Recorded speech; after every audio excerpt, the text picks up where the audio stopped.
Hello and welcome back to Minardi Madness, and today starts season 2 of the show. If you watched last year, you know what it is, college basketball coverage every week. And it's been in full swing since November, and I have to say this year is full of even more action than we had last year, I would say. Stars all around the country, new teams have emerged, even more chaos, but enough talking. Let's hit the intro and get it started. For the tie, off the rim, and it's over. This miracle run continues. Seconds at midcourt. Jenkins gives it to Jenkins for the championship. At midcourt, extra pass. And again, along with Summers, they were best free throw shooters. Flight down the stretch.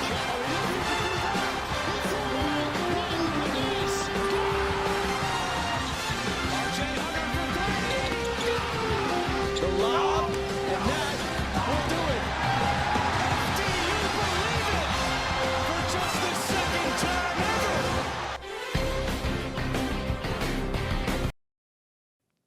All right, so today is Tuesday, February 11th, and this past weekend there was a ton of action around college basketball. If you've been watching college hoops as of recent, you know Auburn has been 1, Duke has been number 2. That's sort of been how it's been for a few weeks, a while. But both these teams fell. Upset game, sort of. I would say Duke more of an upset game than Auburn. But here are the new rankings. Auburn stays at number 1. Duke drops back a little to 4. And then Bama to 2 and Florida to number 3. And I could agree with these rankings even as a Duke fan. You know, not too much of a drop. I'm happy with that. But after an upset loss like that, Clemson's not a bad team at all, but after an upset loss, got to drop a little.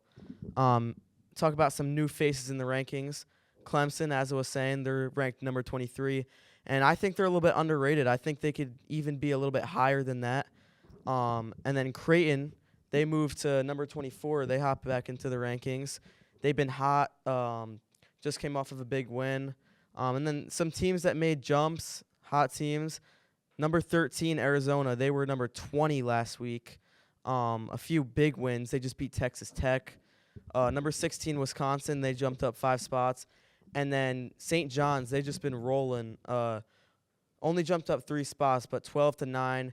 They're 22-3. They've been rolling, doing really good.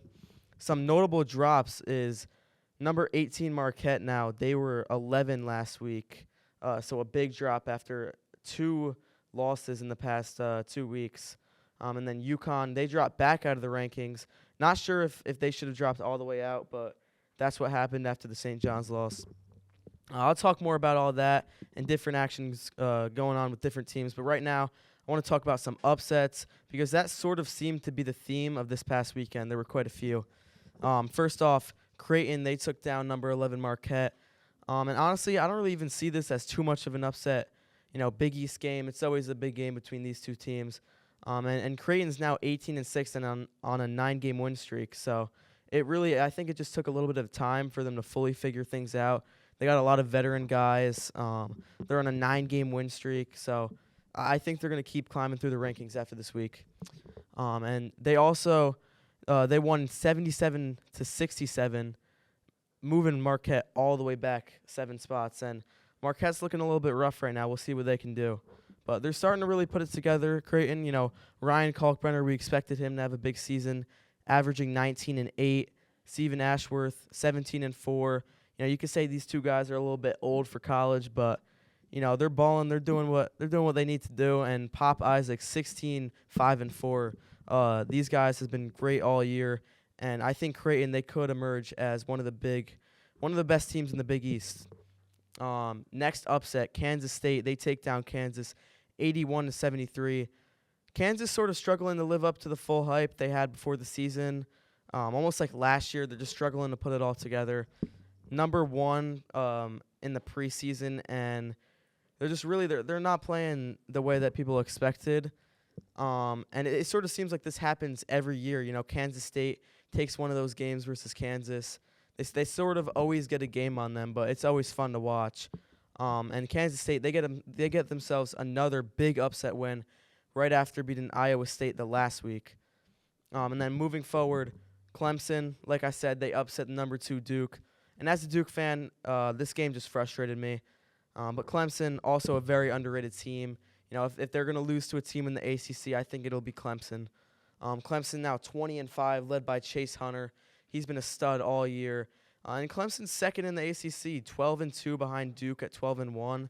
Not a bad team at all. I can definitely see them making noise in the tournament once again, just like last year. But Duke, they held a very small lead, throughout the first half. Clemson emerged in the second, and Cooper Flagg, he sort of struggled in this game. 2 for 11, 5 points for most of the game until the second half, right near the end, where he just absolutely turned it up. Ended with 18, really got Duke back into the game. Made a lot of tough shots, but in the end wasn't enough. It sort of seems like that same play happened from Kentucky earlier in the season, or maybe it was Kansas. I forget which one, but he slips near the baseline, Cooper Flagg. That one looked a little bit different. He hit his foot went down on the floor and just completely slipped back. There must have been something on the floor. He was frustrated. Honestly, I was frustrated too. There must have been something there. But what are you going to do? Duke takes the loss. They move down to 4, small drop. And then the last upset is Florida. They beat Auburn on the road. And honestly, another one where it's just not really an upset, really high-level SEC battle. And Florida here, they just prove just how good they can be. They take down the number 1 team on the road. And they have a ton of tough shot makers, very similar to Auburn, I think. Walton Clayton Jr., their leading scorer, he led with 19, 9, and 6, and 5 guys in double digits this game. So, very high-scoring game, 90-81, sort of what we've been seeing since for Auburn this year. But very good game. Florida moves up to number 3. Auburn stays at 1, which I definitely agree with because Auburn only has 2 losses still. All right, and those are some of the big upsets or big blockbusters from the weekend. Next, I'll be talking about a few teams on the rise as well as a few other games, but that'll be right after this quick break. All right, welcome back. I was going to talk about a team who is really on the rise, which is Arizona, but yesterday I ran out of time talking, and they actually got upset. Let's talk about them anyway. We'll talk about the upset too. They took down Texas Tech 82-73 on Saturday, jumped all the way from 20 to 13 after getting ranked. And there's just another team who has taken some time to really put things together, but they're really starting to look good. 6-game win streak. And as always, Big 12 basketball has been stacked. It's about 7 or 8 teams that I think can really make the tournament this year, and they're definitely amongst the top. But last night we saw Kansas State, another big upset win for them. They take them down. And honestly, I wouldn't be surprised to see them in the tournament. They win, a few more big games in the Big 12. I would not be surprised at all. They're getting a lot of big wins this year, and after a slow start, they're sort of starting to put it together as well.